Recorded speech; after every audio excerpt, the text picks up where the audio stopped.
The Spanish Announce Table. It is episode 414 of the Spanish Announce Table.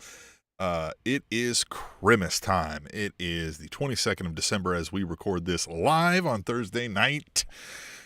Dynamite was last night. We're going to talk all about that. We are going to talk about some big AEW news, backstage, behind the curtain, behind the camera news, and then, as we do every year, about this time, right before Christmas, we do what all good boys and girls should do, and that is give Santa their wish list, right? Our little wrestling wish list. Now, I want to correct you on a fact real quick. We are technically talking about backstage news. However, we will be talking about it in regards to it will affect the on-screen presentation. So Correct. I know what we said with our proclamation. We're still living by it, but this is not from the dirt sheets, which I can go on a quick, I won't, but, No, this is like legit news.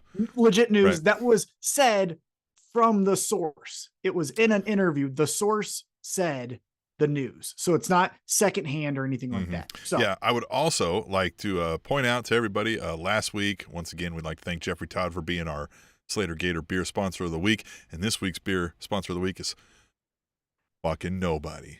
well, for me, it's Jeffrey Todd again. Oh, it's still Thanks, Jeffrey man. Todd. All right. Yeah, see, like Hey. residuals, right? Yeah, He's still a Jeffrey great Todd. guy. I still hear, Great I guy. still During heard he like, holidays, hey, helps old ladies across the street. I heard like he's oh, still, yeah, he teaches little kids how to play catch.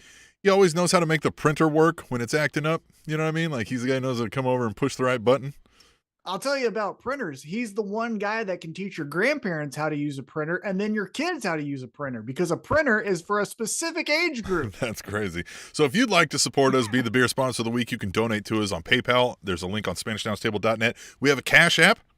It's simple, Spanish Announce Table. You can always donate to that. Or you can go to ProWrestlingTees.com/Spanish Announce Table and pick you up a shirt. $20 plus shipping and handling. And you can customize it, right? I got the thick cotton tee because I like some thick, you know what I'm saying? And so, just you do whatever you want with it, right? Maybe you want to use it as a wash rag. I don't give a shit. If you buy it, do whatever the fuck you want with it, right? Do whatever you want. Just like we do whatever the fuck we want with this show. And what we want to do is talk about AEW. It's so fun. Last night's show was just, I can't describe it any better than that. It's fun. It's very fun.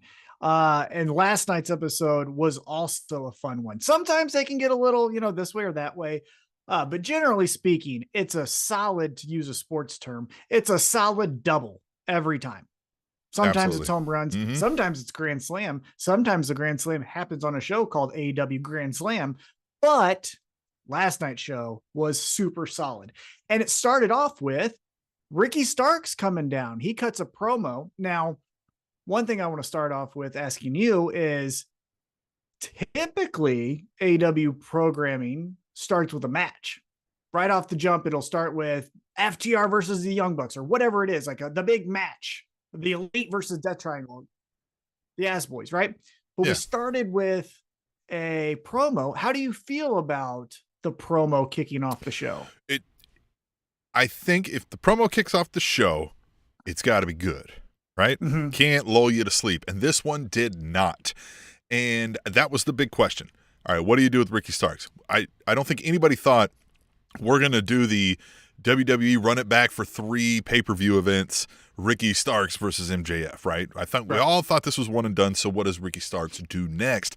And I got to say, I know we've said, Jericho, get off my screen, but man, this feels like a great fit, right? Like, especially if Jericho does the deed at the end, but it's somebody in the main event who's kind of not doing something right now that can go back and forth with Ricky Starks, have some henchmen, make Ricky Starks look like a tough bastard when he knocks 3 or 4 dudes out, right? But just succumbs to the overwhelming numbers a lot and finally gets his overcoming over a legend like Jericho. I don't know who else you might have pegged for that. So I think I won't hate this as long as it doesn't go too long, and I think it's what you asked for. You got to come out the gate and have Ricky Starks hit it again, right? You can't just let him fade into the background. So I would give them a solid B+ on this here. So yeah, let's back up. So Ricky Starks comes out for a promo, And the first thing he says is, hey, I lost the AEW championship, but Max, you obviously cheated. I at least can look at myself. I am a man. I did it the honorable way. If I'm going to lose, I'm going to lose on my own accord, not by doing it the, dirty. I'm a loser, but I did it like a man. Right. Yeah. Then that is when, as you mentioned, Chris Jericho and Daniel Garcia and Sammy Guevara come out. And they actually give him a compliment. They say, hey, you're not a dollar store Rock. You're actually a future so you're $1 million champion. You're $1 million star. Whatever it is. Yeah. And he goes, you're so good. You should join the Jericho Appreciation Society. And Ricky Starks, which this was a night of one-liners. I think we have some sound. We could have cut sound from almost every segment. In this segment, we got the one-liners of Ricky Starks calling Chris Jericho an air fryer. So he was built like an air fryer. Yep. And then saying he looked like a single dad on his 5th divorce, which he loves. Yeah. He said, I personally love it, by the way. Yeah. I love it. We don't have sounds of this one, but we do have a tweet the table about it. And it's from @Brian_J_Bay. He says JAS is now known as Jassholes. To go along with Roosh Bags, AEW is full of fun names now. #tweet the table. And yeah, that's what he hit him with, right? Was the Jassholes. Yeah. So this is where you had mentioned, hey, this is a good spot for Chris Jericho because Chris Jericho can give a little bit of a more shining light to. He can roll with these punches, right? Right. And he can give more light to a mid-card guy, which let's be honest with it, Ricky Starks. I would say, and this isn't on my Christmas wish list, which we'll do later in the show. One wish that I have is that Chris Jericho moves into more of a manager role. Yeah. Where he could easily do this spot here, but then say, so next week it's you and Daniel Garcia, because Daniel Garcia and Ricky Starks is a match I want to watch, or Ricky Starks and Sammy Guevara is a match I want to watch way more. There was a time than Dinosaur Jericho where I don't remember. I mean, this was like maybe, right prior to the cusp of the Monday Night Wars, I feel like, where Ric Flair might have been hurt or something, but he was kind of the pseudo manager for the 4 Horsemen at the time, right? Like, I mean, he's 4 Horsemen, but there was like 4 dudes and Ric Flair doing the talking for all of them for a short period of time. And that's kind of what that could feel like, right? Like where Chris Jericho could get in there, do a match, right? Mm-hmm. But like the group is these guys, and he's trying to get over, you know what I mean? Like he's pushing Sammy Guevara, right, in this spot. Right. And he's trying to show Sammy Guevara how to be the rock star that he was. Yeah. Is. I think another one later on in Nitro's life is when Arn Anderson had to retire because of his neck injury, but he was still in the 4 Horsemen. Yes. And so he would say, hey, fill in the blank, it's you versus Dean Malenko. So yeah, maybe that's the role that I'm talking about with Jericho, because again, Jericho's fine. And last week he lost to Action Andretti, which is good. But again, I think we kind of talked about it. It could have been any hot guy. MJF losing is the same result as Chris Jericho losing. Yeah, in that this spot. is better if they're trying to push Sammy Guevara, but Chris Jericho's doing the talking against Ricky Starks. But we get an occasional Ricky Starks and Find a Partner goes against Sammy and Chris Jericho for tonight. Right. But the feud is Sammy versus. Yeah. So hopefully we get that. But what we actually got is. But we won't.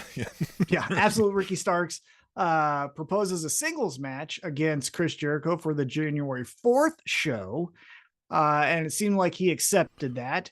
And then Jericho said, man, didn't join JS. What a bad decision. That was honestly a great line, because like Ricky Starks gives him the whole rundown, talks shit the whole time. And he's like, no, thanks, but whatever. I don't hang with nerds and all of that. Like he goes on like a 4-minute diatribe and Jericho's just like, boy, that was the wrong answer. You know what I mean? Like, just like, well, you sure said a lot to say the wrong shit. Yeah. So I like that. Less is more with Jericho, right? Yeah. Well, and less is more with the guy who attacked him. Jake Hager came out with his hat. And then Garcia, here's a key problem with Jericho in this age and why we think he's out of touch, right? When we said Jake Hager, I like this hat. That thing's great, right? We were like, that's great.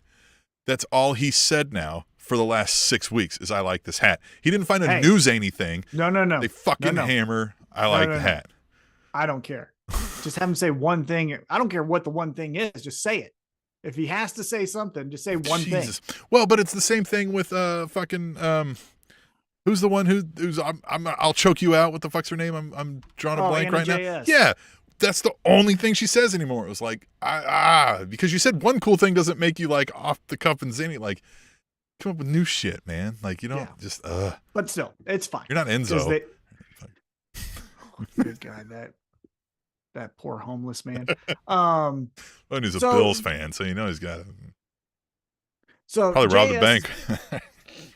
So JS is beating up Ricky Starks here. And guess who comes to his rescue? It's Action Andretti. And look, that was fun last week. He got signed to AEW. That's really fun. We made a video. You can check it out on our YouTube. Exactly. But in this segment, if I were to tell you who's the least experienced person in this whole thing, you easily could have identified fighting stance Action Andretti. I mean, coming out looking like early Rocky Maivia, just like, well, yeah. Hey, I'm here to fight. I'm going to help my friend. Here it is. And I was just like, okay. And maybe that's the charm, right? Maybe he is little 1, 2, 3 kid. So who knows? But the little engine that could. Exactly. So it kind of looked a little weird, but that's what we got. So Action Andretti chases off JS. Ricky Starks comes up. They kind of have an agreement of thank you, all that kind of stuff. One thing I will say, we hit on this earlier in the year, but another thing that this just proves to me is this is the Ricky Starks we need. We talked about how like Taz and Ricky Starks, even though both are really good, it just didn't mesh. Dolce and Gabbana and the Red Hook section of Brooklyn have nothing in common with each other. And so I felt like we were doing this FTW thing with Ricky and all of that. And maybe that's why his first impression wasn't necessarily the greatest, is because he was miscast. This Ricky Starks, we run with this Ricky Starks, it's money. Yeah. I like this Ricky Starks so much. Yeah. All right, so then we get some in-ring action. We get match 5 of the best of 7, Death Triangle taking on the Elite. Death Triangle is up in the series going into this match. It is a no DQ match. Don Callis is on commentary. And I mean, this is pretty solid. Yeah. What did you think of the match? It's solid, and this is a great way to fit in all the Zane, right? We get these on holiday episodes in pro wrestling, right? Somebody's getting hit with a Christmas tree, and we've got fake presents, and we got an elf, and all that, and that's fine. But they worked it into the normal storyline of like, well, hey, it's a no holds barred trios match, so we can just have all of this shit going on, and they did all the shit, and it was a great way to break up this series. I feel like too. And one thing that I actually like too, that caught me off guard in the moment, but then I realized, hey, there's no DQ, is they had, I believe, Pac in the corner and Omega hits him and the Young Bucks hit him, but then Nakazawa hits him and then Brandon Cutler hits him. And it was like, yeah, this is legal. And then I thought to myself, well, hold on. Now you opened a little bit of Pandora's box, because anytime there's a 2 count, Brandon Cutler can just spray him in the eyes. And then we're out of it. But luckily they didn't go down that route too much. They did have Alex, I can't remember his Abrahanas or something. Nailed it. And Cutler have a stare down. So that was a cool wrinkle in this feud. Cutler doing the dab. Yeah. Brother. I mean, this is how much more douchey can you get, here's right? the thing that I got a question for you. Do you think he thought that was cool, or do you think he's like, this will get heat? Even better that we don't know, right? Like, I think this is where I think the silent charm of this group that we've slowly been more and more exposed to, where we were like, these dorks suck. But as you watch them, you're like, all right, I get it. You know, you're like, I get it. You're some fucking dorks, but I get it. Yeah, and they're doing more things in a TV time constraint, because that was always my biggest criticism of the Young Bucks, is of course you can have match of the year, when you're the fucking promoter or the promoter's best friend and you get 42 minutes to do a fucking tag match. The Usos have to do their shit in 12 minutes and get out. So like, it's two different things. You know what I'm saying? So now they're doing more things like this where it's in a 2-segment type of match style, and they are impressive. They're still not my favorite, I will be honest with you, but I don't hate them. Right. I don't. The nickname is gone for what I used to call them. Go listen to past episodes. And Kenny Omega is again a saint for saving a dog in a fist fight. Right. So the Elite get the pinfall victory here. But the interesting thing I thought was Nick Jackson, who already had the bad ankle, does a super kick and misses it, goes into the chair. He is injured for the remaining of the match. They end up getting the pinfall victory, but then Pac and Penta, they're like, no, we're going to beat their ass. And they just continue to beat them. Rey Fenix still tries to be like, hey guys, let's stop. But now they're even in more peril going into the next match because they're all busted up. Yeah, they really put the boots to him too. Like it was, and credit the announcers, they really kind of sold too. Like, hey, knock it off. You know what I mean? They were like, this sucks. What are you doing? Yeah. You know, again, I think good way to not just end that match and then we'll be like, okay, we've got another match. It gives a little bit of stakes going into what should now be a regular match when we just had this big crazy. Well, I think it's a no DQ. Oh, is the next one a no DQ as well? Yeah, and then I think the 7th one is the ladder match. Oh, Jesus. All right. Fucking crazy. Yeah. Yeah. I mean, they find a way to keep you tuning in, right? It's not just like, well, let's see what happens in match 6. There's a little bit more than just that. Yeah. And so now they go in a little bit banged up against Death Triangle, who, even though they lost, is a little bit more fresher of the two teams. After that, we go to backstage footage from last week from MJF, and he's cutting an angry promo on Bryan Danielson. And he's telling him and Ricky Starks that they both suck, and Bryan Danielson's a shitty hipster. And then he quotes the Menu. Have you seen the Menu, by the way? I have not seen it. Very good. Very funny. Very good. But he quotes the Menu by saying, everybody wants to ride his wave to eat off his plate. Well, guess what? When it comes to the Reign of Terror, which that's not in there, but he adds that part, you'll eat less than you desire and more than you deserve. Pretty cool. Pretty current. Again, if you watch that movie, it caught my ear immediately. So that was our MJF appearance. He does make an appearance a little bit later on in the episode. Earlier in the episode when Ricky Starks was getting beat up, he was shown just smiling about the situation. Yeah. So how do you feel about MJF kind of post Ricky Starks going into Bryan Danielson? I mean, I guess we expected it, and it feels like, you know, they're rightfully not rushing into it because we're not getting it super immediately, so no need to have them squaring off in the ring promo battle every week, right? So a little shot here back and forth will be fine. And I thought this was okay. This again was this is not one that's going down in the MJF all-time great promos, but this was serviceable.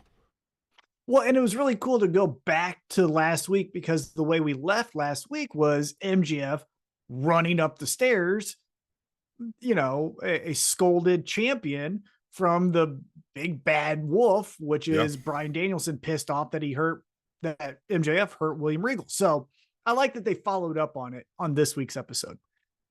We come back from commercial, and then Action Andretti is being interviewed, and he tries. He's fine. He does try. And 2.0 comes up. And if you recall, they were not a part of that beatdown. So they're like, hey, man, you're doing well. Hey, we could even say maybe you're on a hot streak. And then I believe it was Magic. Matt said, yeah, some could say you're on fire. And then here comes the fireball to the face of Action Andretti. And this one, to its credit, actually looked like it hit. You know, sometimes they miss and you get the Ultimate Warrior Hulk Hogan where it's all bullshit. This one actually looked pretty good. Action Andretti goes blind. What do you think? Interesting. Again, it's Action Andretti and it's 2.0. So now do we have a partner for Action Andretti if they're going to continue that on? So I don't think it was 2.0 Action Andretti. I think it was Action Andretti doing the hey, look over here, and then Chris Jericho doing the fuck you, little guy, I'm getting one more over. Yeah. I did not put this on my Dear Santa later, but I should have maybe, and I think I really want to see 2.0 going up against the Acclaim, like trying to take them titles down and see some of the. If you recall, earlier this year they were a team together. They were doing some 8-man tags together. So maybe. I mean, God, just some of the raps and then the promos back and forth. Oh gosh, that would be so fun. Well, so fun. We'll get into it a little bit later because again, we're doing this chronological. But we'll talk about other tag teams trying raps and maybe fucking not. Okay, so I don't need 2.0 to rap, but right, yeah, I'm just saying, yeah. I don't know. Daddy Magic rapping about his nipples being hard. Come on now. We're good. Come on now. We're good. No, we're good. So after the fireball, we go back into the ring, and Renee Paquette is standing in the ring. I could tell you how often I don't remember what happens after the fireball. It's good that you're here to run down what happened after the fireball. Usually after the fireball, it's gone. Memory's out. So then Bryan Danielson walks. I just wanted to let it live there. So Renee Paquette's out there, and she introduces her good old friend from Talking Smack, Bryan Danielson. And so we get a little throwback to, oh, look at that. They were friends. Isn't that cool? It is. But then Bryan Danielson cuts somewhat of a heartfelt promo in front of the crowd. Talks about how he started his training in San Antonio with Shawn Michaels, wrestled in some bingo hall that was 10 minutes down the road, all this stuff. But then he transitions that into, but where I really became a wrestler was when I met up with William Regal. So the other guys in Blackpool Combat Club may not feel the same way I do, but that's why I'm going to be next to William Regal, ride or die. Before we go any farther, one thing though that I've observed, and maybe tell me what you think, I don't think Bryan Danielson's in Blackpool Combat Club anymore. Is Blackpool Combat Club like a thing? So later on, just a little, not a spoiler, but later on when Jon Moxley's in action, you get Claudio walking out with them. When Claudio has a match, you get Yuta walking out with them. Last week when Yuta and Claudio were wrestling, you had Moxley walking out with them. Danielson does nothing with these guys. But and now the name, it's Blackpool Combat Club, named because of William Regal. So now let's just call it the Combat Club. No, I like Blackpool Combat Club.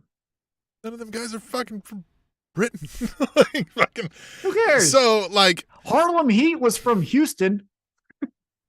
Yeah. They weren't from Harlem, New York. No, I know. We don't need but that's different stuff. though. But that's a cave. Like this is like they acknowledge we're American, but we're.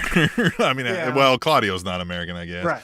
Yeah, but anyway, I just it is interesting. I don't know where they're going with all that, and maybe we don't necessarily need an answer. It's just, I mean, it's kind of more real life, right? Like, hey, we don't really talk to that guy anymore. He's doing this fucking thing about William Regal, and fuck that guy. Well, he's the connection between all three of them, right? So he still needs to be, even though he's no longer with them, he kind of rode off into the sunset, as we're supposed to believe. I still look. We're not going to talk backstage stuff, but he's the one that draws all three of them together. Because if you recall, the way they started was William Regal grabbing Moxley and grabbing Danielson. But I gotta think there is a reason, right? Because so what led us to saying we're not going to talk about this backstage thing is the William Regal saga of leaving. And they said, hey, he can go be with his family. We just asked that he doesn't be on TV so we can resolve this storyline and be out.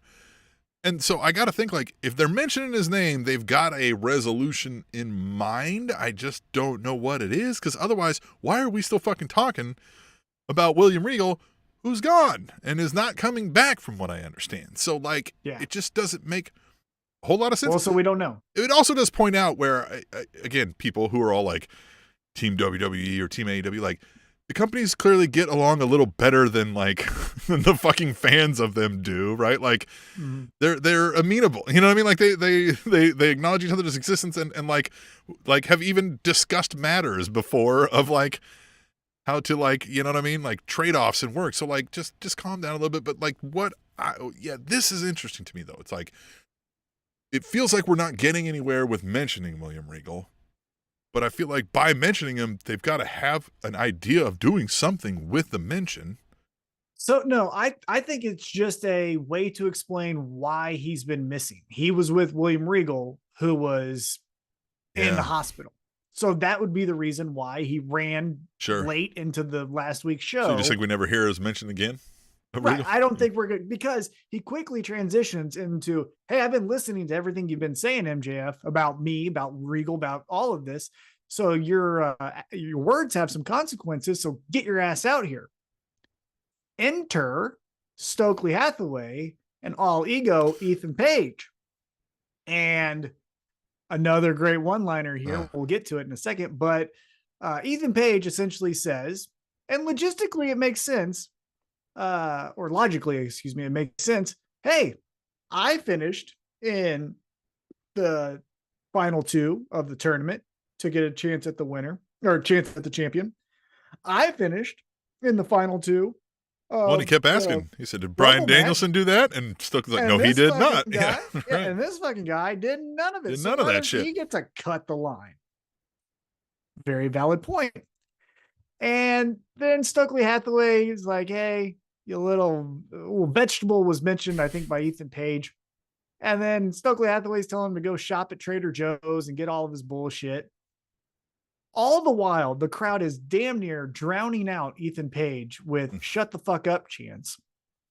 So when it's Bryan Danielson's turn to talk, he says, hey, first off, Stokely, grow some hair, which was kind of weak. Yeah. But then he's like, I couldn't hear you because of all the people kindly telling you to shut up. And then, did you call me a vegetable? Yeah.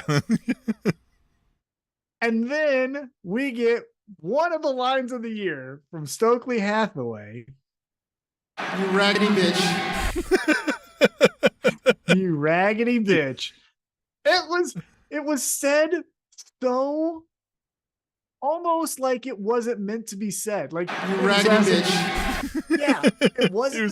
He was so disappointed. He's like, you raggedy bitch. Like, because he went there. You know what I mean? Yeah. You had to talk about my hair. You had to talk about my hair. And it was just like, you raggedy. And look at him. He's not hip. Very raggedy. You know what I mean? Yeah. Very raggedy. Very raggedy. But just the tone, the volume, the expression. I laughed so fucking hard when that happened. It caught me off guard. Well, because he said it twice, and Ethan Page is even like, whoa. The announcer started laughing after the second one. It was just perfect. You raggedy bitch. Just great. It was so good. And so with that, they kind of go into a whatever kind of thing. And I think we're going to get All Ego Ethan Page versus Bryan Danielson next week. Or on the January 4th show. I can't remember when they said, but on one of them. So that was fun. Yeah. Then we get another banger of a promo backstage from Jon Moxley. Yeah. This didn't have any one-liners, but logically, again, look, Hangman is my guy. 1,000,000%. Right here. Look at this. Hangman, number 1. He holds the championship in my household because he's the best. However, after Jon Moxley's promo, where he essentially says, I'm supposed to feel sorry for you. I'm supposed to feel, what did you think would happen in a match with me? I'm violent. And I just thought it was great. Then he even cuts down on the Top Flight guy. Oh, you hurt your leg. Then you got in a car wreck and you were out for that. Sounds like you're injury prone. That doesn't sound like toughness to me. Sounds like you're kind of weak. And I left it going like, fucking Jon Moxley. Everything he said was right. Yeah. First of all, Hangman holds championship in your household. Props for that. But I like how you said that. Just made me envision that, like, if Hangman were to be disgraced someday, right? Like, we find out he was, like, beating his kids or something, you just be like, nope, somebody's going over tonight. Somebody's got to, and you, like, do the match, And you crown the new champion. Yeah, if you want to know who my TNT champion is, it's Miro. Nice. Miro's still my Nice. TNT champion. God, where is Miro? We'll talk about that Anyway, later. so, but this here, yes, Moxley just that. He's like, oh, sounds injury prone to me, right? Like everything, Moxley's promos are great for this. It just feels like somebody saying like, hey, cut the bullshit. You're a dork. You talk shit, but you don't back it up. Here's how we settle this. We stop talking about it. We show up in the ring. I punch you in the face. I like that he went with, oh, I'm tired of everybody talking about the accident that happened. What did you think I was trying to do? Like, sorry.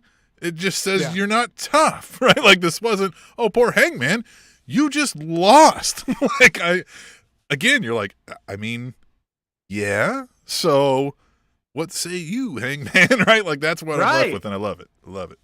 And just the dynamic, because again, both guys are right in this situation. Hangman wants his revenge for what he did to his brain. You know, like that he wants to have Moxley suffer consequences. And Moxley's like, I love to fight, so no problem here. But also, stop bringing that up as the thing that makes you so mad. I was trying to do it. Yeah, it like wasn't an accident. Hey, it might be worse next time, dork. Like, be careful what you wish for here. And we've seen the trials and tribulations of Hangman throughout AEW's history. So we know the ups and downs, and the downs get pretty fucking dark, but the highs become championships. And, you know, we'll see what happens, but I'm very interested in that. So after that promo from John Moxley, who was later going up against Darius Martin. That's who he was talking about, who got in the wreck and had the leg injury. But we come back from commercial and we have the king of television, Tim. Samoa Joe cuts a promo wishing us all a happy holiday and wishes Wardlow a happy holiday, but then says on the 28th, when we lock horns, holiday season's done, son. I'm going to beat the fuck out of you. Again, paraphrasing. He didn't say that. Although we did hear the fuck word. We'll talk more about on that later. Second. Yeah. But what do you think about this Samoa Joe? King of television. Great line. Is fucking great. I can't believe nobody's ever used that before with the TV championship. Now, that's not the title they're going after. The TNT championship, you could say. Right, now, however, it's Turner Network Television. That's what I'm saying. It's You TV, could say it is because it stands for Turner Network Television. Well, he's the king of television because he's got both of these essentially TV titles, right? Mm-hmm. So, yeah, I'm interested in this. I will say, I know we're supposed to get heat on Joe because we all love Joe, but now we're supposed to boo him. I think you're kind of almost burying Wardlow because he needs something here, right? Yeah, he's not hitting right now. He ain't doing much. Like, he didn't get a chance to retort in this segment or in this episode. Yeah. So, doesn't look great for you there, Wardlow, but on the 28th, we'll see what happens, and we get back into the in-ring action, and we get one-way traffic. It is Exodus Prime, which, side note, badass name. Yeah. Exodus Prime sounds like the evil transformer that like fucks your daughter or something. Like, it's just crazy name. Takes on, though, the best pro wrestler alive, Hook. And Hook, I mean, like I said, one-way traffic. It is not hard for Hook to dispatch of Exodus Prime. He wins by submission. But then post-match, we see Stokely Hathaway again. And he's backstage with Lee Moriarty and Big Bill. And Big Bill, which I'm going to find a new name for him. I hate saying that. But just Morrissey. Morrissey. Now, again, it was in a dumpster, so there was probably padding and stuff. But the height that he got on Jungle Boy was impressive. So length, right? Like head to toe, Jungle Boy's shorter guy, but there's not a lot of room for error of you might, you know what I mean? Concussing hitting the side of that dumpster wall ain't going to be fun, or clipping the back of your Achilles on that thing if you're going through ain't fun either. So good on them for hitting that spot, what looked pretty clean. And I loved, and they did this on WWE too with the Bloodline, but I love these moments of like chaos, somebody getting their ass beat in the background, just thrown wall to wall, and somebody else up front like, yeah, so anyway, this is, we warned you, like, we were just going to come here and be, like, they're just calm up there and be like, so just fucking give us what we want, like, shit like this ain't going to happen, right? Like, they're just, like, narrating what the fuck's going on. Yeah. I always like those segments for whatever reason, just that kind of juxtaposition. So that was fun here. Stokely Hathaway, I think you mentioned this on Twitter. Man, hey, right now I'm still like, hey, turn it up. Let's get more. Let's find a way to throw him in there, because just he brings the fire every time. Yeah, we need to have the firm gain some credibility by either winning championships or winning feuds.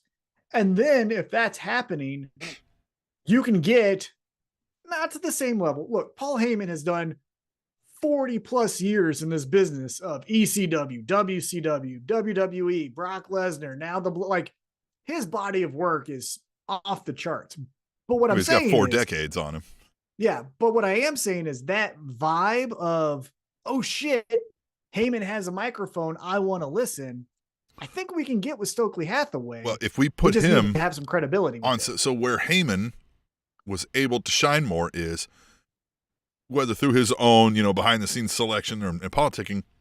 When he's doing that for somebody, it's often not random mid-carder who may or may not hit. I think the only one that I remember not really hitting in recent memory with Paul Heyman is Cesaro when they tried that, right? Like, but before that, you got to go back decades before you find one that missed with Heyman. So, you know what I mean? Like, let's get him with a Wardlow on a Wardlow heel turn or something, right? Like, let's find a way to get him on somebody that maybe we can actually push up to a higher spot, and Stokely Hathaway will entertain you with ease. 1,000,000%. Totally agree. So let's get back into the in-ring action. We get that match that I mentioned earlier, Darius Martin versus Jon Moxley. Pretty good match. I always credit Jon Moxley for being able to adapt to any style, whether it's the Hangman, the Darius Martin, the Tanahashi, the CM Punk. I mean, he doesn't ever look out of place, and he didn't look out of place in this. He does get the victory. It wasn't necessarily the hardest fight in his life as a character, but he gets the victory with the Death Rider. He does a good job of, maybe you said exactly this, but it's getting over on that guy, but also making that guy look credible, right? Like, yeah, he also does that as well. He outclassed him, but he didn't like absolutely murder the guy. The guy gets in offense that shows like, hey man, you keep working at this, you might have something, right? He does that very well. Yeah, I would. Yes. Especially with guys like Top Flight, where he can say, you almost, but you're not there yet. Right. So another level, son.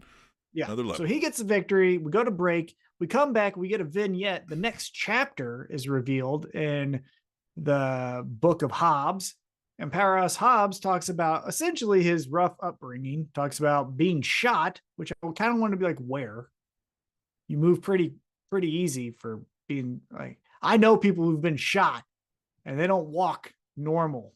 Yeah. So that depends. Anyhow, I'm not calling bullshit. I'm just saying, like, I'm not calling bullshit, but I'm just saying, like, I've seen people who got shot and you don't kind of act like it. But anyhow, but he also talks about all the stuff. And now he says, essentially, all of that pain, all of that torture that I experienced, I am going to unleash on, and this is where I think it missed, you.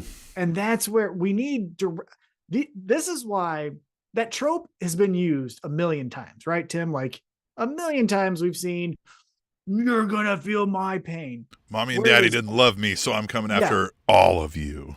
And that's, look, you can have that mindset, but it needs to be directed at someone. That's what keeps me involved. I mentioned this, I think, last week or even the week before, but going into, real sports, when a UFC fighter or any MMA fight ends and the winner gets interviewed and they say, who do you want to fight? And he just says, anybody. Well, I don't fucking care then. But if you even call out I'm ranked 14th. I want the 13th ranked guy because I think I'm better than him. Well, now I'm going to be like, well, let's make Here's that. the reason you don't do that, right? You don't say anybody, all takers, is because you just completely took all of the actionable items off of you, and now it only matters based on whoever the fuck answers that call, right? Like, you're no longer the interesting thing. It's who's the brave one to answer that call. You're now the villain when you say that. You know what I mean?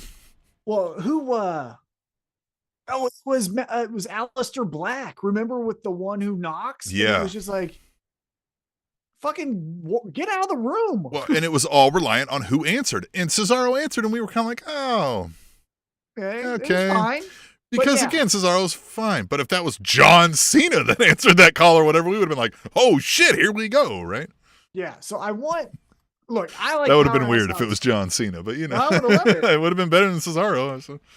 Yeah. I like Powerhouse Hobbs. Powerhouse Hobbs is one of my favorites. He's the guy that I keep an eye on as far as like the evolution of his career. I said this on our Twitter at Table Show while I live tweet. The book of Hobbs and all of that is fine. But for what got him over, being in the snow with Ricky Starks, wearing overalls with no shirt and a mink coat, I need a little bit more Wu-Tang. I need a little bit more hip hop culture, you know, however you want to say it. I need more of that. Well, that's the thing is, if you're alluding to this was my history, then lean into what that trope is, I guess, right? Like that's, if you're saying like the average person who boasts that, right? Like I came from the mean streets of Compton. Was that what he said? It's Compton, right? Sure. I don't know. Is that where he said he was? I think it was Compton.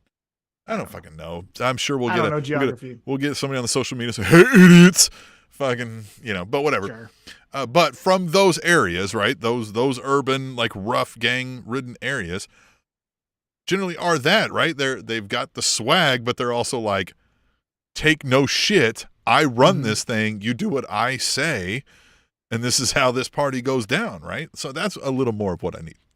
Yeah, and just side note real quick is every state has a hood. Yeah. Okay. We just had a shooting at Trader Joe's that's 10 minutes away from me. So like Compton, Brooklyn, it's all the fucking same. Yeah. Right? It's all fucking people that have no futures that want to fuck up your life. So shut up. Yeah. Anyhow, that's just a side note. In any major city across America, there are places. Yeah, exactly. They'll tell you like, hey, if you come down here after sundown, that's on you, man. Like cops ain't coming here to save you. So 5 blocks down, go to the Paseo. You won't want to go back there again. But anyhow, what I want more, and again, you could still call it the Book of Hobbs. I don't necessarily hate that name, but what I don't necessarily like about the packaging of it is when he comes out for his matches and he's like Chris Masters with like the one knee down and then the like, look at how impressive I am.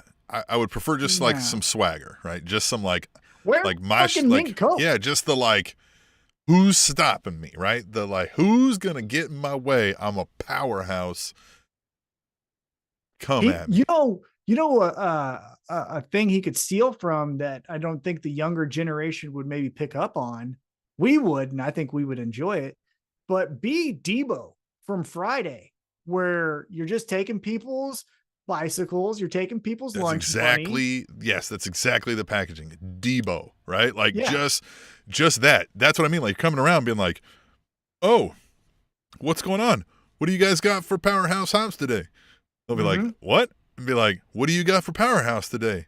And they're like, you're Powerhouse. Be like, right. So what do you got for me? Right? And they're like, I don't like, it's a nice watch, right? Like just, I'm fucking, you know what I mean? Like whatever, right? Like he's taking their food or whatever. Yeah. Like just a bully essentially because he can, right? Because he can.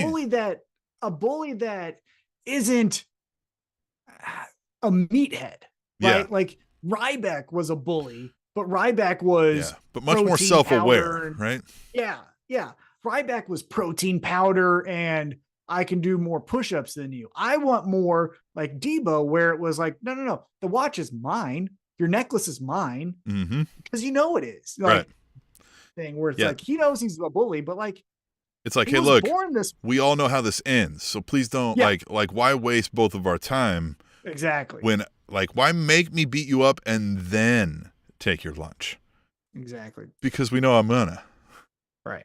We know the ending. However, something that we don't know the ending of, transition, is what's going to happen to FTR. Because we go back into the ring, Ass Boys, Gun Club, whatever the fuck you want to call them, takes on FTR. They didn't even call them the Gun Club. They were just the Guns. They're just losing. Well, that's fine. Yeah. Sure. That's fine. I don't care. That's probably better than Gun Club. Look, I'm reading a recap, and they're calling them Ass Boys here on Cage Side Seats. They're calling them Ass Boys, so they're Ass Boys. Once it was addressed ever as Ass Boys, like they had to know that's all they're ever going to be known as. Yeah, so the Ass Boys get the pinfall victory.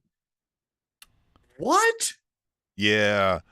This is now 3 in a row. Yeah. So they lost to the Acclaimed, which is fine. They're the AEW Tag Team Champs. Okay. They lose to the Briscoes. It was a dog collar match. They just competed against the Acclaimed. Yep. Might be one of the most brutal, like major company matches that were ever around. Yeah. Mm-hmm. And they, so okay. And it was kind of thrown on them last minute as far as storyline goes. Right. Then they lose to the Ass Boys. Yeah, they're losing to the Ass Boys. So it all depends on where we go from here, right? Do FTR start going like, oh man, what happened? We were on, and I mean, look, everything that goes up must come down. So I know there's a lot of talk of shit offsite that we won't get into. So well, they may be gone for a while. But really, yeah, FTR, yeah. No.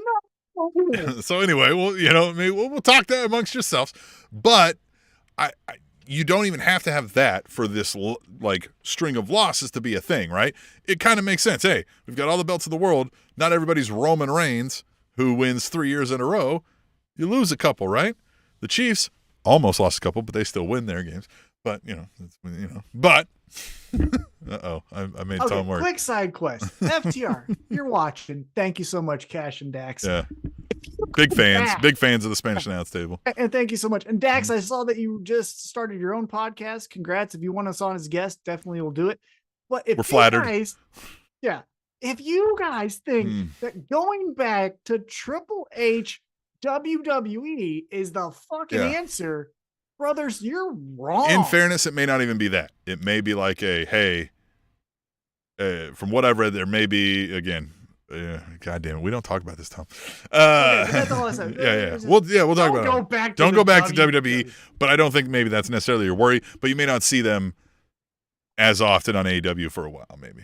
Well, that's fine. Right. That's fine. Just fucking all the shit you just did and you just want to throw it away. But I kind of almost like this, right? So if you're holding 4 belts and you're the like king shit, and we've said it's FTR's year, they're the greatest tag team in the world, well then have a fall from grace. That's more cool than like, oh, you lost one and then you're still the coolest guys in the room, and then you lost another one 3 months later, and then you lost, like, that kind of just peters out, and all of a sudden you look around and you go, oh shit, didn't they have 4 titles at once? Like this almost, you can build off of this better, I feel like. Yeah, and so my thought before I got that new information presented to me was this was a fall from grace where they're going to go to New Japan and lose to the Aussie Open or whoever it is, right? And then they go to AAA and maybe lose to the Lucha Bros. You got no belts.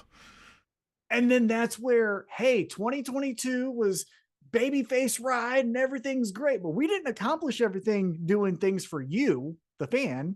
And now we get back to FTR going, we're fucking people up. We don't give a shit about you. No Guess flips. what? My daughter's not coming this week because she ain't going to see the violence that's about to happen. Fuck that guy. Your team sucks. Your team sucks. You're cool. You suck. And then we just get the heels of FTR again, because you can only do the top guys. And that's what I mean. Now it's top guys means you're on the fucking bottom, the bottom of our fucking laces, or bottom of our fucking soles of our boots, right? Like all that shit. You are fucking the bottom of everything. We are fucking taking the top back. Now, will we see that? I don't know. Or will we just see nothing? I don't know either. But FTR, losing to the Ass Boys, I think, was still a surprise even with that storyline. Because the Ass Boys, I think we've all said, like, whoa, right? They're not quite there yet. Look, I don't think they're, like, terrible. I mean, the Ass Boys are not bad, but, like, they're not beat FTR pinfall good right now. So that was interesting. Yeah, they ain't good. Like, let's be real. They ain't good. They're ass boys. Yeah. But I will say it was shocking. Mm-hmm. What was also shocking, look at these transitions I'm doing. Yeah. What was also shocking is how fucking awful Sanjay Dutt is at rapping. Good God, my guy. Look, I think you're fun. When you do the pencil thing and you cut the promos, you make me believe. When you wear the big oversized hat down to the right, you kind of look like what Ricky Starks. Yeah, but again, I think that was part of it, right? Like you're supposed to not like this. Well, but this wasn't like, I don't like it like MJF. I don't like it. This was like, I don't like it. Like, I don't like who's also in your. Well, and I think like Taz even said like that was the most awkward rap I've ever seen in my life. Oh, and Jeff Jarrett is in there. Yeah. Fuck out of here. Jeff Jarrett looked like he belonged even less than like in a Florida Georgia line fucking Nelly thing. Like Jeff Jarrett wouldn't even belong in that, and he looked more out of place in this than he would have in that. It's just weird. Was just awful. Oh God, it was bad. Well, I like how Excalibur was like, look, I don't know what his day job is, but like, don't quit it. Yeah. And look, I don't know what's peeking behind the curtain. I don't know what's in the contracts of any of these people, but if in the contract of any three of these guys, Jeff Jarrett, Jay Lethal, Sanjay Dutt, Satnam Singh is the other fourth guy, is a title shot. I think they're doing it Friday night, which they probably already recorded it. I don't think Rampage is live this week, but like, that's it. We're not doing a rematch. Claim wins. You guys are out. You go to ROH or some shit. 2.0 gets the next shot. You know who I want? Side note, just quick, just because I think it'd be funny. I want Best Friends. Best Friends and the That's a good one. That's a good one.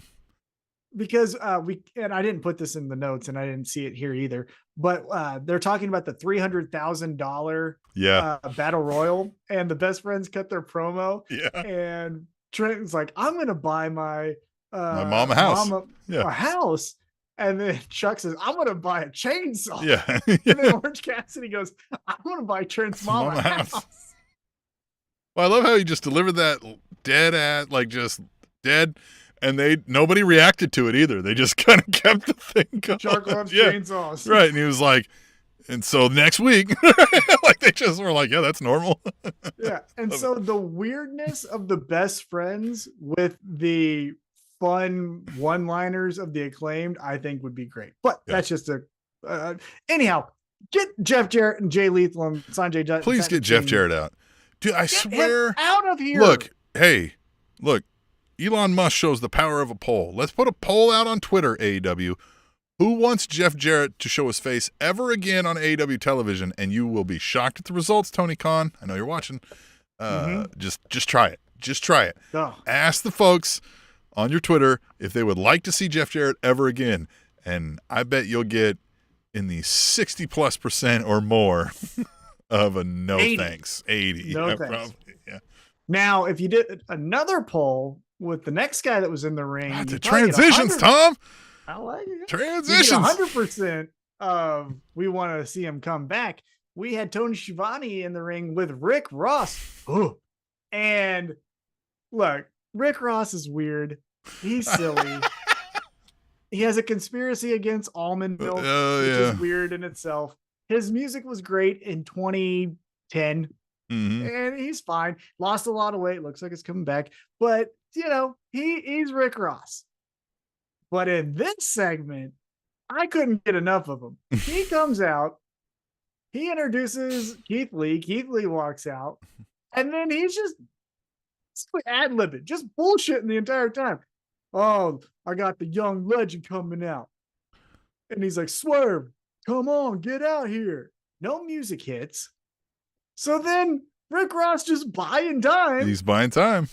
Has an observation of Keith Lee. You're a big motherfucker. You a big motherfucker. He did. You a big motherfucker. And Keith Lee, I mean, it's like, well, yes. He just like looks, and then he fucking goes over and he's like, Don't do it again. Tony Schiavone too, same thing, was like, I mean, he's right. Yeah. But, He didn't say anything offensive, right? Like, he didn't say anything offensive. Oh my! I mean, God. look, if I'm being 100% honest, if I'm randomly standing next to Keith Lee, I might say exactly that. You a big motherfucker. Like, I mean, that's what you say when you're in awe of somebody's size. But Look at this guy. yeah, the Rick Ross thing was fun because, like, it was kind of clear from the beginning, like, well, he's on Swerve's side. He was even kind of like throwing shade at Keith Lee the whole time. Well, and maybe so. Let's talk about this segment. So the segment falls apart. It is not good in any regards, No. except for Rick Ross is a fun psychopath, and let's just hear him stream of consciousness. Put it on a CD. I'll buy that. Right? Like the CDs aren't real anymore. But Accusations. He's like talking over so he can get his line in. Yeah, he doesn't care. He's great. But this segment falls apart. So, as we mentioned, Rick Ross talking to Keith Lee. I think what the intent was, if everyone would have stayed on script, was Rick Ross is going to be out first with Keith Lee to say, hey, man, you need to make up with Swerve Strickland. And Keith Lee probably would go like, man, no, I'm not doing that. And then Rick Ross says, Swerve Strickland, come out here. I understand what Swerve Strickland was doing here. So Rick Ross says, Swerve, come out here. And nothing happens. No music hits, nothing happens. And it's awkward. Then we get the line. Yeah. And then he walks out. And he said, hey, I'm not on your time. And that makes sense, right? Like, you don't tell me when to walk out. I walk out when I want. Cool. You still needed music or something. The just walking out by yourself kind of thing, that felt carrying something that you're not addressing. Yeah, felt uncomfortable, right? Then we get this broken segment of Swerve saying half sentences of you need to watch your back, but and then we get dollar store Brock Lesnar walking in and he hits Keith Lee. But Keith Lee, as you mentioned off air when we were talking about this segment, doesn't even go down, and it's just like, God dang it, are you serious? All right, well, and Parker Boudreaux is standing there like overacting like someone I haven't seen in I don't even know. He acts like he hit a 450 splash. Well, but he's just the walking around like this bullshit and stuff. Like, whoever told you that is what you're supposed to fucking look like? Nobody does that in real life. Even when you're enraged and ready to hit somebody, you're not like, like, you just fucking knock it off, man. Like, just fucking be yourself. Like, I know. Like, it's really weird. So that one was throwing me off. And then he has the acting skills of Sasha Banks. He's the male Sasha Banks with his acting skills. It's fucking awful. Yeah, horrible. It's real bad. And so, like, then the worst part, as you had kind of mentioned to me off air, is so Keith Lee's like, all right, well, fuck you, right? And does the Keith Lee thing to him. And then gets attacked by Tom fucking McDonald. Now, listen, I can unequivocally say I've already seen more Tom McDonald in AEW than I ever want to see ever again. So, like, I wait a minute, hold on. Well, are you making up a name or is no? That's his fucking name. This guy's a fucking. Don't Google his music. Don't fucking. Oh, he's a musician. Oh my god, yeah. Fucking, he's terrible. He's not a tattoo artist. No. I thought he was a tattoo artist because of his face tattoo. Yeah, exactly. Yeah, he's fucking little Tekashi 6ix9ine wannabe over here. Like this guy is not good. Hold on. We don't want him around. Side quest, real quick.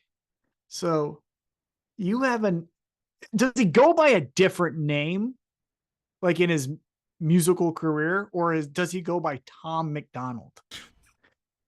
Tom McDonald is his name, yeah. Like that's his. Well, but like when he puts out music, Tom McDonald. So you have the name of a farmer, the look of a rapist, and your name is Tom McDonald? Like, bro, what? And I didn't know that. What I didn't like So I'm excited to learn about this guy after we're done recording. No, you're not. But I think I'm going to be genuinely disappointed, which is good right before Christmas. But what I didn't like, and hold on. Tony, hold on. I'm looking online now because I'm fact checking, which we normally don't do. But apparently this is a close lookalike, and it is not the actual Tom McDonald. So, okay, we are. My worries have subsided a little bit. Okay. All right. Well, I will say he's physically impressive, right? Like if you saw him in an alley, you're gonna, fucking put your hands in a fist and like, God damn it, I'm probably gonna have to punch this guy, right? Like, so he looks the part. Also, what I will say, so hold on, let me backtrack. Sorry. What I was gonna say is the miss here, and Tony Khan has done this before, or whoever was the producer of the segment has done this before, and it's not good, but it's not more surprising or it's not more impactful when you have a surprise like you did with Darby Allin getting jumped by one of the factory guys, and then another surprise happens, and that's what takes out the baby face. Just have, either in Darby's case, have just Jeff Jarrett come out, or in this case, just have both guys come out. The two guys would have been right. Exactly. It was the awkwardness of after he took out Parker, you could see is like selling, to his credit, but we instantly told you that Parker Boudreaux's not enough. Right. Like, he can't be Keith Lee. But he's selling, but not getting closer to Keith Lee, which is looking awkward. And then Keith Lee doesn't attack Swerve Strickland. He just does the what, which makes him look like an idiot. And then you got, fake ass Tom McDonald. Yeah, running and hitting him, and then we take him Tom out. McDonald. Yeah, so just it was clunky. Yeah, now, it was bad. With all that being said, a couple things that I saw online while I was live tweeting. That's not backstage stuff. This is just observations I saw from other people. Wrestling fans, I've ranted about you a lot. Deservingly so. Some of you fucking suck. This is one thing, though, that I think maybe your racism is showing. Just because it's two white dudes with tattoos everywhere and a black guy doesn't mean they can't be an association or friends or like a group. Mm-hmm. When people are like aesthetically, they should be like, they should have got him a group like they did with Hit Row. And it's like, you mean black guys? Yeah. So you just want all the black guys to be with the black guys and the white guys to be with the, like, that's not how the world works. Right. So two tatted up dudes and Swerve Strickland, who also has tattoos himself. So that could be the genesis of where their relationship started. Yeah. Honestly, this is why I thought it was Tom McDonald, because I knew of this white rapper, Tom McDonald, with the face tattoos and looks exactly like this guy. And I was like, oh, that makes sense. He's probably friends with fucking Swerve Strickland. And I didn't realize. Right. So that's why I fucking put those two together incorrectly. I'm actually really, I'm honestly so much relieved that this is not Tom McDonald. Like now I want to know who this Tom McDonald is. Oh, it's so bad. Oh god, yeah, it is so bad. Have fun Googling that.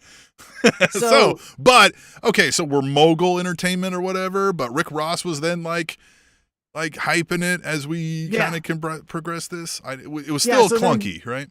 It was very clunky, but I will say the exclamation point was the highlight, maybe of the night. I mean, as far as big moment moves, they put Keith Lee over some steps. They trap him with putting his arms and extending them out. Then put a cinder block on his chest, and then Swerve Strickland gets to the top rope and does a stomp through the cinder block onto Keith Lee's chest, which I love. However, we didn't need the gimmick cinder block to explode, because it wouldn't have, right? Like it wouldn't have done it, but it would have been damaging nonetheless to do it, right? But it's fun. Yeah. Right. It's something you've never seen before. Nobody curb stomped a fucking cinder block through a barrel chest before. So here we go.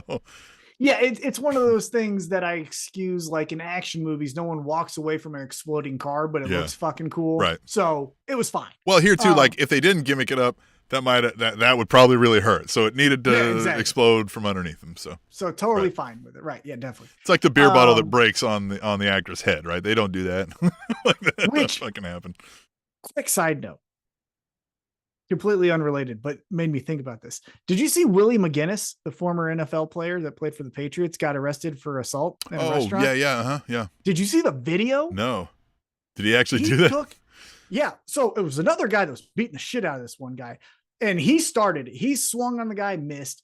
And then his friend is beating up the guy. And then the guy's like on the ground trying to get up. And the guy is like hitting him on the back of his head. But then Willie McGinnis takes a champagne or a beer bottle like this and is just clubbing him like over and over in the head. Just boom, boom, boom, boom. And that fucking hurt. It didn't break. That's what made me think about it. But just boom, boom, boom. And Willie McGinnis is a big swinging that hollow bottle. So that'll, yeah. Oh, anyhow, that's what made me think about it. So yeah, Swerve Strickland stomped through the cinder block on Keith Lee's chest. And now we've got Swerve Moguls or something like that. This kind of makes me feel like maybe Keith Lee's gone for a bit, right? Like to explain why, and then Swerve and this mogul entertainment group, whatever. Yeah, gets to go run amok for a while. I will also say, if you get a chance, go on AEW's Instagram page is where I saw it. Could be on Twitter as well or Facebook. But I saw it on Instagram. Check out Rick Ross's post-event promo that he does. So they're walking away and Diamond Dallas. You a big motherfucker. Well, so he almost got himself in trouble, but luckily he stopped himself. Diamond Dallas Page's daughter, what's her name? Oh yeah, Lexi something. Yeah, Lexi Nair, I think you're right. Nailed it. She runs up and she's like, "Hey, what happened there? What happened?" Swerve Strickland goes, "Man, that was limitless," which is a dig at Keith Lee, right? But Rick Ross is like, "I'm known for one thing, and you know it," and he names 3 things, which that's not one thing. Anyhow, and then he's like, "Swerve Moguls" or whatever. But then as they're walking away, he just looks back and he's like, "You're cute. I got the G-Wagon ready for you." And it's just like, bro, stop hitting on the girl as you're living that Ric Flair life, man. Anyhow, check it out. I think it was funny.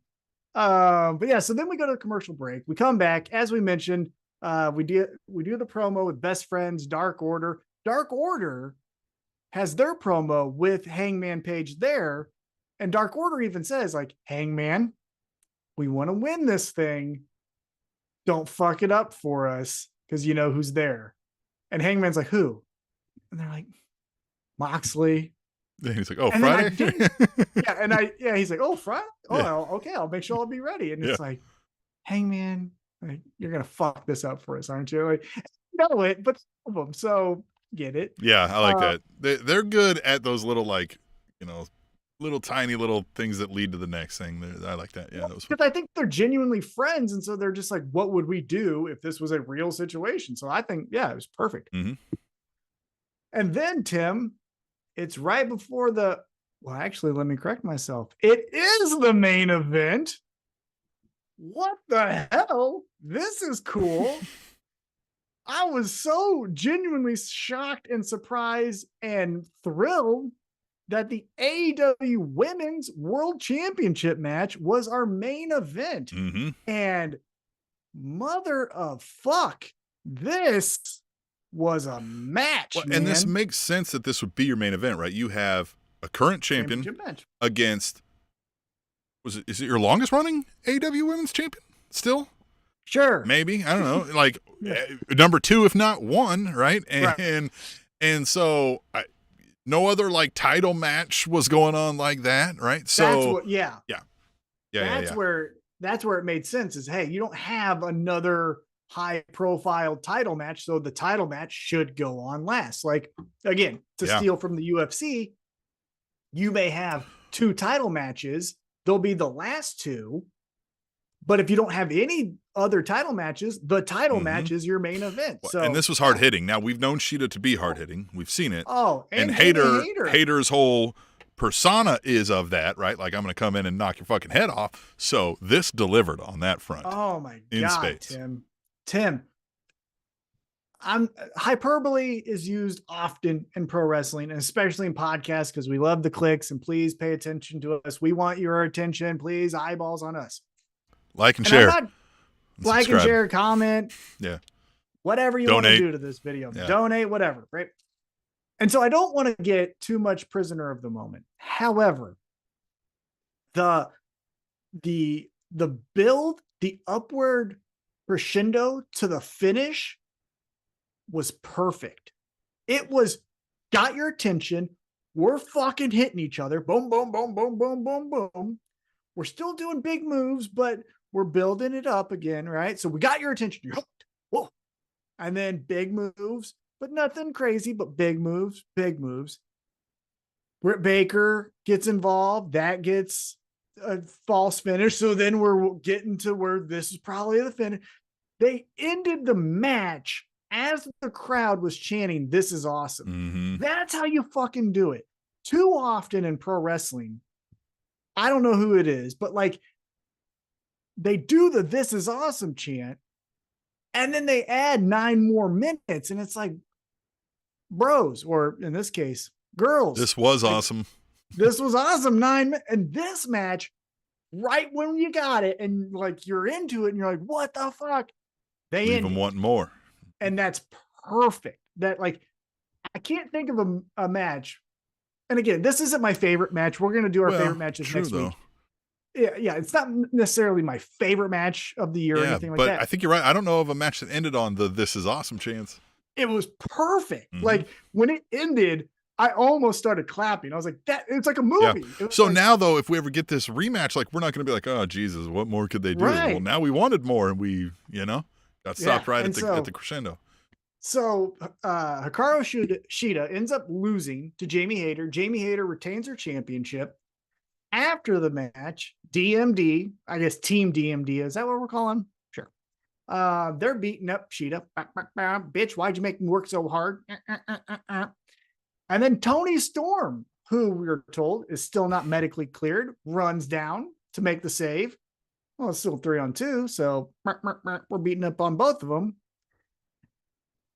And then Saraya walks out. And she runs down, and she gives a good old side kick to Britt Baker, and that's how we end the match. Or excuse me, that's how we end the show. I thought, so hold on, I'll get your thoughts. What did you think of the post-match shenanigans, as you call it? Just unnecessary, I guess. I felt like it kind of took away from what we just saw. Now, when they book that ahead of time, they don't know how this match is going to play out necessarily. Right. So I don't necessarily blame whoever wrote the show for it. I would say in hindsight, it was kind of like, the match was cooler than the post-match, which usually you don't want to do. One thing that I would say is the criticism of AEW is they don't let enough things breathe to where after a match or whatever it is, you get the, oh my God, in this example, Toni Storm is not medically cleared after the pay-per-view. We got an interview on Rampage where she said, I broke my face and I'll break my face again to regain that championship. But it wasn't explicitly, and maybe this is my stupidity because I got the mind of a drunk baby, but it wasn't explicitly told to me that Toni Storm is not medically cleared. So then if you don't tell that detail, Toni Storm running out isn't as impactful. If you tell me ahead of time, oh man, Toni Storm is wanting that rematch with Jamie Hayter, but in the meantime, Jamie wants to be a fighting champion, so she's going to take on Hikaru Shida. And you're like, okay, well then I know when Toni Storm gets back, she's going to want that rematch, let's go Toni. But if you don't get that detail and then she just runs out, you're just like, oh, it's Toni Storm. And I think it's one of those things I work in software, Tim, as you know, to the listeners, I work for a software company. And one of the criticisms I always give our development team is our customers don't know what you know. And this felt like one of those moments where Tony Khan knew, Toni Storm knew, Jamie Hayter knew, but the audience didn't know. So to them, they're like, huh? And to us, we're like, oh, okay. Right. And so that's where it kind of was a dud for me. Yeah, I agree with that. But man, that was AEW Dynamite. So many one-liners, such hard-hitting action. The women main eventing, Ricky Starks in the air fryer, Stokely Hathaway, and you raggedy bitch. Rick Ross. You a big motherfucker. The Cinder Block, yeah. the Elite, Death Triangle. FTR losing wasn't even the biggest thing to come out of this show. I mean, incredible, top to bottom. Love this episode. Great episode. I loved it. It was fun. Absolutely. Now, AEW has been our favorite show for a long time, but there are some changes coming, it sounds.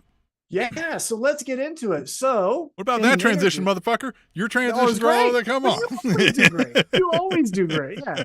That's like saying the sun comes out in July. Okay, all right. No. Okay. No. Hey, Patrick Mahomes threw a touchdown. Yeah, right. Fuck yeah. All right. Yeah. You do this. Yeah. So Tony Khan confirmed in an interview that starting in 2023, so one more show, and then 2023 is here, which tells you how fast time is going by, that we are getting a drastically new presentation of AEW, both Dynamite and Rampage. So he told TV Insider, he says, quote, "I don't want to let the cat out of the bag necessarily, especially so close to the big day, but at the start of 2023, we're going to open the year on Wednesday, January 4th, with the first Dynamite in Seattle, marking a full year of Dynamite on TBS. We'll definitely have a new look, to say the least. I'm excited about it." Yeah. Then he goes on to say, the look of Rampage will also be different. This will affect the way people view AEW on Wednesdays and Fridays in terms of presentation, with set and the show with the same great action. Yeah. So, Tim, what does that mean to you? So, I mean, the easy answer and what is the most probable answer is they're going to have a new set. They're going to have some new graphics. They're going to have some new music. And that's why Rampage will also look different, because they tape Rampage at the Dynamites. So that makes sense. We've hit on this, and I forget the gentleman's name, but basically the heir apparent to Kevin Dunn's job in WWE got tired of waiting for Kevin Dunn's job to open up and got hired by AEW. And we've said it 1,000 times, probably legit 1,000 times. There needs to be no new hires in front of the camera at AEW. They needed to be behind the camera. And boy, it sounds like they hit a home run hire behind the camera at about the highest position you could to make a difference. And we're excited to see how that goes. And surely that means we're going to get a whole bunch of holographic entrances, right? I think what we're going to get is things that we kind of liked that they've touched on a little bit. For example, like you said, the moving graphics, right? Hangman has the title over his pick. MJF shows off the ring. I think we're going to get more of that stuff. I think hopefully we get my favorite, and maybe because they're also wrestling fans, Tony Khan, the Elite, all of the decision makers are also wrestling fans of a certain era. I'm hoping we get a little bit more chaos. Mm-hmm. I think that was, the Attitude Era is what everyone says was the best. Even some people say a ruthless aggression. But what both shows had was, oh, fuck, what's going to happen next, right? Because for as much as we like to say the Attitude Era was the craziest time period of all, Eric Bischoff had hot lesbian action. Like, let's not forget, that was in the ruthless aggression era, right? Yeah. And so I think what both of those time periods that we look back so fondly on had was are you fucking serious? For example, last night's episode, a cinder block? Yeah. The fucking guy kicked a cinder block through someone's chest. I think that's where we're going to go. So hopefully the music then is a little bit more rougher. not necessarily, right. Yeah, not rock necessarily. You don't have to go rock. Just a little rougher. But yeah. More gritty. More like this isn't for an 8-year-old. Okay. So fucking get them out of here. We're looking for 15-year-olds to buy Omega 317. 8 o'clock on prime time. You know what I mean? Like, let's fucking. Yeah. The adults are in the room. And the guy you're looking for was Mike Mansouri. Ah, yes. That's his name. Yeah, nailed it. Which I haven't got to it yet, but I've read a couple quotes. He did an interview with Renee Paquette on her podcast. Heard it's a good listen, so I'm going to listen to that tomorrow on my day off. So, yeah, I'm hoping for in your face, not how to say this. You don't need Jerry Springer. Yeah, not Jerry Springer, but women that maybe are proud of their sexuality. men that maybe are proud of Proud of their their sexuality. right? Like the Effie, right? Effie Yes. is the vibe I'm Yeah. hoping they're A going little for. more realistic grit, as I said earlier, right? Like a little more swag, a little more realistic flavor to these folks. Yes, I agree. And this hire, man, this would have been probably on both of our Dear Santa lists. 1, 2, and 3. If it wasn't already coming. Like we already, so we got lucky there, right? Yeah. I'm excited. I think I asked for that last year. You might have. Thank Yeah, you might have. Yeah, thanks, Santa. Thank you, Santa. Yeah. All right, so we're going to do Dear Santa. Dear Santa 2022. This is our 19th year or something of doing this episode, this show. 32nd, I think. And we always do this. We each ask for 3 things for Santa for Wrestling Christmas. So if you'd like to play along, hit us up on the Twitter, #TweetTheTable. Send us an email, tableshow@gmail.com. Tell us what things you would want from Wrestling Santa. Also, join us on TikTok, @Spanish Announce Table. If you'd like to get involved in the show, might be a way in the future on TikTok. More to come on that later. But follow us on there, @Spanish Announce Table, and tell us what your wish list to Santa would be for Wrestling Christmas. Tom, what's first on your list for Santa? Well, so it deals with this gentleman I'm about to speak about, but I like to just peruse the Twitter, the Facebook, the YouTube as we're recording, because you never know. One time we reported on the in real time finding out that Ultimate Warrior passed away. So you will hear those things sometimes on our show. Daniel Bryan joining the Wyatt we were watching family, that live as we did, right? watching that live as well. That was another moment in our podcast history. That was a thing. But Eddie Kingston put out on Twitter not too long ago, more and more fuckboys are coming into #AEW or @AEW. I don't know what that means. Hold on. Eddie Kingston going on a crusade against fuckboys would be a great storyline, right? He's going after the Ethan Pages. He's going after even the Ricky Starkses, the Sammy Guevaras, right? Like all the fuckboys. They don't even have to be a fuckboy. He just has to think they're a fuckboy. Yeah. and So it's on. maybe we get a revisit of Eddie Kingston addresses his enemies, which wasn't one person. Like everyone hates Chris. We need Eddie hates everyone. Yeah. Well, do you remember that Eddie Kingston addressed his enemies and the first person he talked about was God? Yeah. He went up. Great. That was before Miro. Yes. But so getting back on track. That could even be a shirt. Eddie hates everyone. Just like, oh, that would be awesome. Yeah.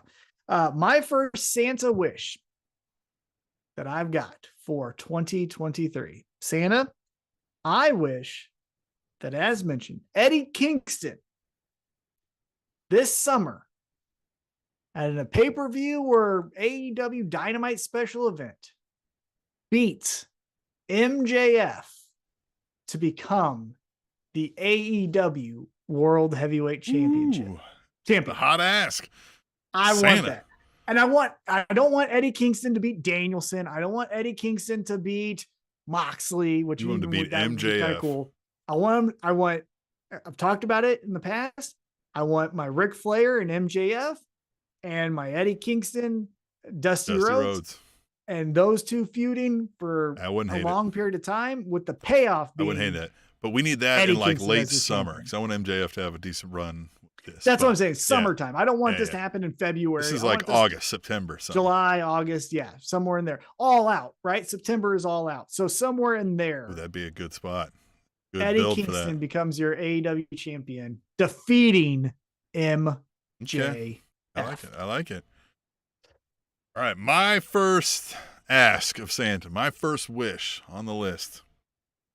Dear Santa, I really want professional wrestling fans to forget the words "fight forever." That's what I want. I want you to forget those goddamn words because I'm tired of hearing that in every fucking match. We can't have that or else we wouldn't have a fucking show. Stop it. We get it. It's good, right? But like every match can't fight forever and that wouldn't be fun. Knock it off. I know you guys really want to chant something, but like that just like shows you don't have anything to chant at the moment. So I agree. Fucking wait. I like the chant for this one reason. It makes me go back to one of my favorite matches of all time. Shinsuke Nakamura's debut in NXT against Sami Zayn. So anytime I hear that, I instantly think of that. But I agree with you. When you're saying fight forever, you're just saying, I want to say something. Yeah. Yeah. I want to say something. Yeah. Yeah, exactly. Yeah. Totally agree with you. Yeah. Yeah. Please, Sam. Played out. Let's but forget I do these like words the for at least a year. I like it. All right. My second Santa wish. Dear Santa, as we talked about, AEW is going to give you a new presentation of Dynamite on Wednesdays and Rampage on Fridays. So, dear Santa, I want two things here, kind of a 1-2 punch. First part of it, 1A or 2A. 2A. I want 2 hours of Rampage. For this reason, we talk about the stacked roster of AEW. However, if you looked at even last night's episode and I say, okay, we're going to put in an underutilized talent, i.e. Miro. What are you cutting from that episode? You cutting the women's match? You cutting FTR? Right. So not to be bloated and say 3 hours of Dynamite. Yeah. Saying 2 and 2. Well, and that's the thing is like, look, we're wrestling fans. It's not like we have anything else to do on Friday night. Like, we're not going to go out and get laid. Like, we're going to watch the fucking wrestling. Well, not even that. It's also everything is on our own time. Yeah. So if we want to watch it Saturday morning, we'll watch it Saturday morning. Yeah. Now here's 2B a part of that. I want Rampage to be live, not in the same night as Dynamite. I don't want to see the same guy that has the sign that says CM Punk's going to be back in September or whatever on both shows. Different city. Yeah. It could be same city, but like, you know. Well, no, I just want different presentation. Yeah. I also want it live because even though the audience like yourself that will watch it Saturday morning, Sunday afternoon, whatever it is, it's a different feel. There's a different feel. There's a different energy to the crowd, to the wrestlers. This is live. Anything could happen. Oh my God. Rampage just does not have that. Nope. It feels. Well, it's recorded at the end. Best. It's recorded at the end of a Dynamite where you're already like, ooh, we've been here 3.5 hours now because of like dark and elevation and all that already. And even with that, like, you just don't get the genuine. And a lot of folks leave because of that, right? Like, and you would miss a lot of that by having it as a separate event that people were buying tickets to go to see specifically. Definitely. Yeah, absolutely. And because again, the IWC is fuck boys that demand to eat each other alive and just ruin shit. You get rid of spoilers, right? Because so many other people will just be like, oh, Orange Cassidy loses to Hangman. I don't want to see it. And then they won't even watch. But then if you just say the match tonight is Hangman versus Orange Cassidy, you're like, well, who the fuck would win on that? Right. And then you're watching, you know what I mean? So yeah, I want it live and I want it 2 hours. I like that. And along the same lines, right? We're getting this new presentation. We're getting this new look and feel to AEW. Something else that will help. And this goes for WWE as well. WWE and AEW, Santa, I want more experienced, professional screenwriters hired for storytelling continuity, right? Like map out some long-term storylines and fit your pieces to it instead of taking your pieces and going like, what would you guys like to do? What would you guys like to do over here? Let's build a few loose storyboards here with some experienced storytellers or the screen. Please, Santa. I would say that need to have a wrestling background. Yeah, it helps tremendously if you have some wrestling background. But there are wrestling fans out there that work in that industry. Right. You can't have Major Baysden, though, out here doing PowerPoint presentations. No. And how you always solve that is maybe not everybody on those teams. Like when you got a writing team on a show, there is, I don't know, fucking couple dozen motherfuckers sometimes. You definitely, your like lead writers need to have been wrestling fans and need to know what's going on, right? Yeah. And somebody within the company who's a wrestler might still need to be in on that decision making. It's going to be different, but there also needs to be someone to be like, okay, what's the rising action here? What's the conflict? Within X amount of time, we should be hitting this, or else this is falling flat. We're hitting a plateau, right? Like those tenets of storytelling and screenwriting that the wrestlers are missing. You need both. But I wouldn't say like wrestling's more important so you can just forget the storytelling. No, right? Like you need that as well. And that's what we're missing, I think, on both sides of this, U.S. divide in pro wrestling.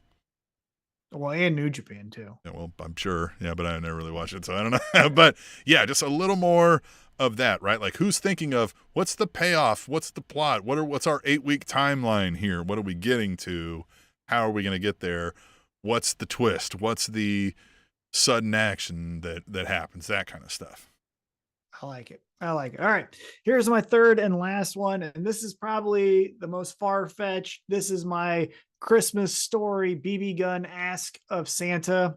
And I don't care. Fuck off. I want it because I'm the viewer. I don't work at the fucking AEW. I don't work at any of these wrestling companies. I want to be entertained. So God damn it.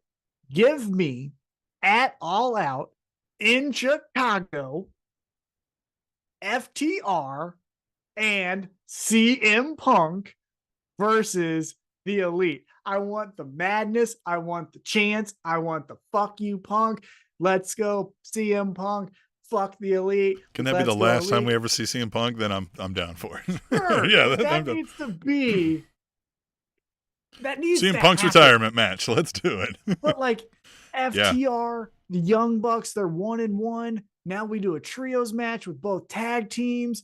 Kenny Omega, CM Punk. Who's the best wrestler in the world? That whole debate amongst nerds, all of it. Chicago, where it has to happen. Can't be in Portland. Can't be in Kansas City. Can't be in New York. Has to be Chicago. Chicago proper. Not where we were at in the fucking industrial complex of Chicago, like Chicago United Center.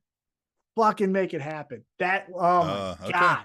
There's nothing bigger than that. Yeah, I mean it would be all eyeballs on it. Fuck for the sure. Rock and Roman Reigns and all of the Rock the is crowd would be out insane. Yeah. The Rock splits 2 of his hamstrings because he doesn't have any lubrication because he's too much on the roids. Fuck out of here. So here's my third ask for Santa. And I'm just asking for a tweak. Just a small tweak, Santa, but I know I'm going to get roasted by the IWC nerds here because I'm asking for this small little tweak. Dear Santa, I want a tad less blood in wrestling right now. We're getting a tad too bloody, a tad too fast, in a tad too many matches. Every damn match, somebody's blading in the first 2 minutes, and it's pointless. It doesn't make sense anymore. It's not needed. It was great in the double dog collar match. Makes sense in that match. 100%. It's fucking everywhere now. We've gotten the Cody Rhodes, approach to wrestling almost across the board in wrestling matches anymore. And we need to dial it back a little bit. It's the same thing you're saying. If I'm trying to show random wrestling fan, hey, watch this. If every match is fucking somebody's throat is slit in the first 5 minutes, it's hard to be like, all right, hold on, just give it a moment, right? It's like, Jesus, it's like, guys, a little much. We don't got to go WWE and say no blood ever, where we have a war games with no blood, but we don't need blood in the first 2 minutes of every Jon Moxley match. It doesn't have to happen. Right? At least wait 10 fucking minutes into the match. Come on, let's dial it back a little bit, Santa, please. Please, just a little bit. I told you, I'm getting roasted by you already. I'm going to get so many negative tweets on this. I like blood for this reason. I don't hate blood. I'm just saying we're doing it too much, too fast, too often right now. Yeah, I like it for 2 reasons. One, when it is the epic encounter between Jon Moxley and double dog collar match. Kenny Omega, or double dog collar match, all of that stuff, 1,000,000%. But I also like it when, as wrestlers we can't stop this, evolving their moves to the 630 double kick to the taint, forehead stomp. That's an actual move. Then that shit needs to have. Needs to be impactful. Yeah, true. And but so but maybe we dial that back too, because it's that same thing. It's like, hey, listen, if every move would concuss a guy, then these matches would be a lot shorter. We've got to dial it back a little bit. Yeah. But I do agree. For example, a good call out for this would be the match that Moxley had on Rampage against the newest Japanese hire that they have. Yeah, that I forget his Japanese name. wrestler. But He's yeah, good. they bladed in like the first fucking second of the match, Moxley like it was done. already. Yeah, look at this. I was like, And so that's it was I think where I came up with this. I was like, all right, it's time. Yeah, it's time what to do we do? dial it back a little bit. Yeah. What do we do? Now, I will say, I would be okay with if no one bled except for John Moxley. Moxley, right? Yeah. It's Then fine, it's man. just it's what Moxley does. That's what Moxley does. Yeah. Him and Nick Cage. They're fucking wild. But I like that. I Cody, like Nick, those and are good Mox. looking. They're just Yeah. the Blood Brothers. Yeah. Fucking I like it. Hepatitis X crew. Yeah. Hepatitis Extreme. So tell us what your Santa wish lists are for 2023 and wrestling Christmas, right? Like what do you want to see? What could Santa bring you that'll just make wrestling even better, right? We'll just push it over the top. We want those to hear from you. Tableshow@gmail.com, hashtag tweet the table on Twitter, at Spanish Announce Table on TikTok. Buy our shirt, right? $20, you get a shirt. We get some money. We get a kickback. We get to pay our internet fees and all that jazz. Keep the lights on. And you also get a cool shirt that You people are get a going to shirt. ask you about. There hasn't been a time that I've worn that shirt in public that someone hasn't asked me and said, what is that? Okay. So I've been shopping lately, and I've got a Spanish Announce Table hoodie. Looks similar to this. And I forget that when you're not a wrestling fan, there's no context. This just says Spanish Announce Table. And usually people don't even pay any mind, except for when there's a Hispanic cashier. I see them going, like they're just looking at it and they're like, you need a bag? I'm like, no, I'm good. Or like, yeah, that'll be fine or whatever. And they're like, all right, that'll be 42, like whatever. And I'm like, and then I'm kind of like, oh shit, it was probably this. It's like, oh yeah. Like they want to ask, but I think they're afraid to be like, I don't think I need the answer to this question. I don't need to know what his fucking shirt means. Get shirts while they last. The rebranding might be happening in 2023. Yeah. Yeah. Well, yeah, it's the Hispanic cashiers that usually, like, they're not necessarily giving me the side eye. They're just kind of like, what could that fucking mean? Like, they're like, what is this guy? Is this guy being an asshole or what? Well, and always use the description that we're the table. Yeah, we are the table. We're the Spanish table. Announce Table. We're not the announcers. No. Yeah. Okay? We're the table. Yeah. So that look, I will say, doing all my Christmas shopping, I've been wearing that because it's cold out here. It's cold out here in the Midwest, man. It's cold. And I got a breezy -5 degrees right now. Yeah, my wind chill, I think on my little weather station up there says it was -25 this morning. I was like, yep, not going out there. Staying inside here, working on this show for y'all. So please hit us up, SpanishAnnounceTable.net. There's a PayPal link for donations, or you can use the Cash App at Spanish Announce Table. And with that, we're going to get out of here and just try to stay warm, I guess, yeah? The Spanish Announce Table.